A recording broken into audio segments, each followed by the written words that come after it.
Сәлем достар, сіздермен кеңес керек каналы. Бұдан да қызықты ақпараттарды білгілеріңіз келсе, менің каналыма тіркеліп, лайк басып, комментария жазып кетіңіздер. Арықтағысы келетіндерге қандай жемістерді жемеу керек? Ол қандай жеміс екенін білесіз бе? Жеміс-жидектер өте пайдалы, жасұныққа бай болады. Сондай-ақ жемістердің құрамында дәрумендер мен ағзаға қажетті заттарды жеткілікті. Бірақ барлық жемістің арықтауға да септігі тиеді деп ойламаңыз. Жемістердің ішінде де ағзаға жағымды әсер ететіні немесе жағымсыз әсері қауіпті түрлері жоқ емес. Арықтағысы келетіндерге мына жемістерді жемеген дұрыс. Бірінші, құрма. Пайдалы екендігіне қарамастан, құрманы да көп жеуге болмайды. Оның құрамында таннин заты көп. Таннин ас қорытуды нашарлатып, көп жеген жағдайда семіруге себеп болады, дейді мамандар. Банан да пайдасыз жемістердің қатарына жатады. Себебі оның құрамы қантқа өте бай болғандықтан да оның гликемиялық индексі тым жоғары. Әсіресе артық салмағы бар жандарға банан жемегені дұрыс. Алмада пайдалы заттар қаншалықты көп болса, зиянды қышқылдар да соншалықты көп екен. Алманы асқазан ішек жолдарында ақауы балаларға жеуге кеңес бермейді.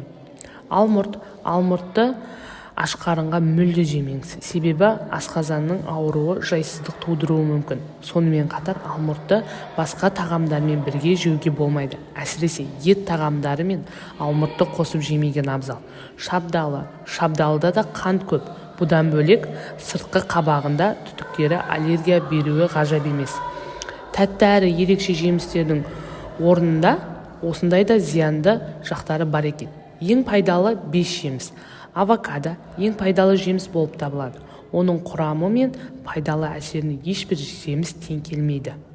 Авокадо жемісінде пайдалы өсімдіктер, майлары бар.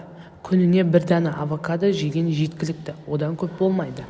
Бұл жемісті диета ұстау барысында ас мәзіріне қосатын болсаңыз, нәтижесі 2 есеге артады. Лимон С дәруменінің қайнар көзі. Аталмыш дәрумен шаршауды басып, сергітетін қасиетке ие. Бұдан бөлек иммунитетті көтеріп, қарынның тез ашуына жол бермейді. Анарда ең пайдалы минералды заттарға бай. Анарда темір, йод, калий, магний элементтері бар. Күнделікті 100 грамм анар жеген адамның ағзасы бір күндік дәрумен қажеттілігін өтей алады. Ананас ең тәтті әрі дәмді жемістердің бірі. Ананаста С дәрумені мен калий элементтерінің қайнар көзі бар. Ол ас қорыту жүйесінің жұмысын жақсартып, иммунитетті көтереді.